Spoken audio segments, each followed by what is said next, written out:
Hello, friendly people of the internet. I am Hyper Super Sword, and welcome back to my Legend of Korra reviews, Season 4, Episode 3, The Korra-nation. Well, I got a lot of notes this episode. And not because I was complaining or anything, there was just a lot of stuff I think I could talk about. But, plot synopsis as always, we have the stuff focusing on Toph and Korra, and the stuff focusing on, Wu is the prince's name? And Kuvira. Let's save the Toph stuff for last, since that's the one I think is the best. Wu is getting ready for his coronation, being a whiny, spoiled brat that he is. God, can somebody punch him in the face already? Does the little coronation, Kuvira steps up and says, "Haha, I'm taking over." And during that entire scene, I'm going, uh-oh. And they're debating whether or not Kuvira should lead or, Wu should lead. And I'm thinking, I'm still with Zahir and thinking that we should lead our own lives. But then again, villain of the last season. Ain't gonna touch that. Politics, go away. But the general populace seems to be on Kuvira's side, because Wu is a whiny, spoiled brat. That and Kuvira's actually done something to keep food on the table, so of course you're going to like her. I don't exactly agree with her methods, but she gets fucking results. Bolin is not exactly liking this hostile takeover. Kuvira feeds him just the right words to keep him around, since, having a lava vendor could be handy.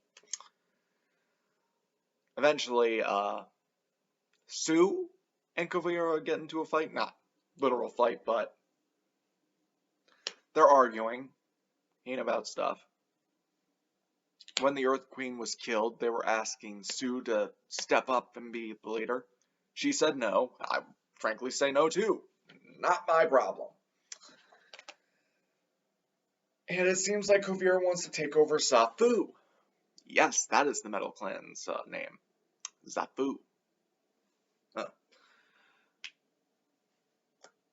And I'm thinking, uh-oh, uh-oh, uh-oh, uh-oh. Kuvira is going to be a real threat. Then we cut back to Mako and Wu. Mako's packing up his stuff, and I'm thinking he is glad to be rid of this guy. And I'm thinking, how does this fucker still have money? He's in the junior suite now. Haha, put the bitch in his place, didn't you, Kuvira? I didn't like it when she said, "I always get what I want." That wanted me to punch her.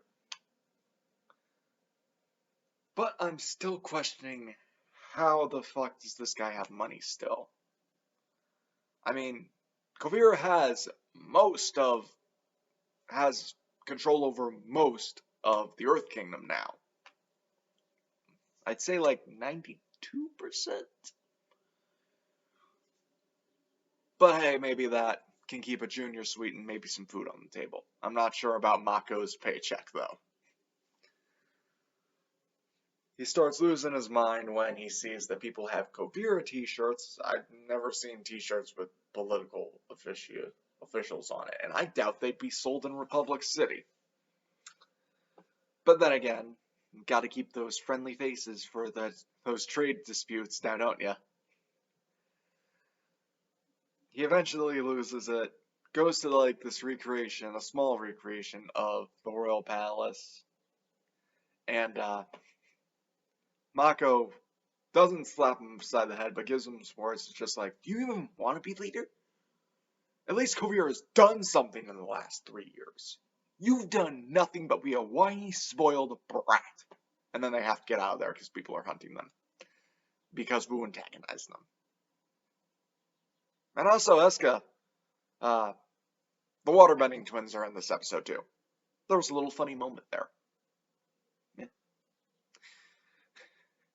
I see you found a better girlfriend. Girlfriend? That's my boss. Boss, girlfriend, what's the difference? And that is why I don't date. But enough of that. that bullshit. Let's get into the Toph and Korra stuff.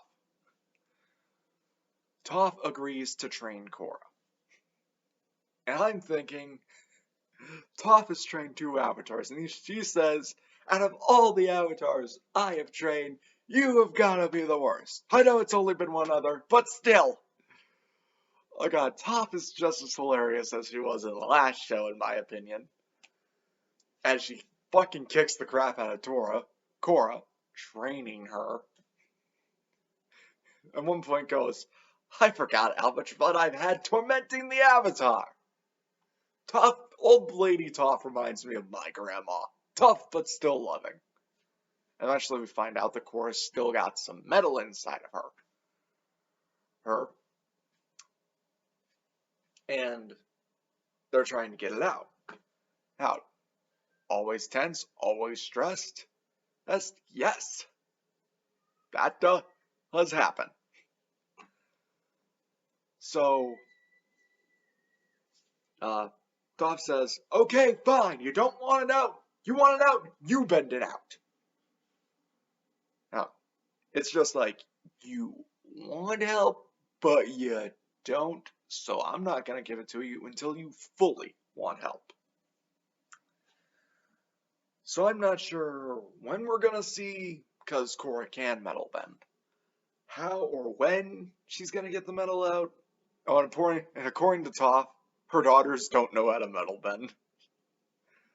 Like they didn't get the concept. So, I find that funny. I find that hilarious. We get more Toph family drama in this episode between Sue and her son. And it's revealed that he's no longer going to be a junior, so it's just like, so did Dad die? I still go by Junior sometimes, even though my dad's dead, so... Is he going to change his last name? If so... And at the end of the episode, we see Varric and Kuvira working with some spirit vines to create some new tech. Kuvira says, this is now your #1 priority. And Varric going, this will change everything. As they cut. What did I think of this episode? This episode was really nice. I think this might have been the little hook I needed. It might have just been Toph. Who knew? Who? To get me to watch more Avatar, you just need to throw more Toph into it. Then again, and yeah, that'll always work. But it was a very nice episode. Odin, I rather enjoyed it. The stuff with Korra was great. The stuff with Toph was great. The stuff with Wu was passable. The stuff with Naga was also passable. Well, nothing was really bad and nothing really dragged it down. Even Bolin is being comparable. My new thing is shut up, Wu. Ooh, and then at the breakdown, it kind of justifies it? I'm not sure if that's the right word, but it works in some type of way. But yeah, episode 3, the Korra-nation. What'd you guys think? Leave your thoughts in the comment section down below, as always. Leave a like on the video if you liked it. Hit that subscribe button to see more of my amazing content. And hit that little notification button to see when I upload all the time. Until next time, I've been Hyper Super Sora. Sayonara.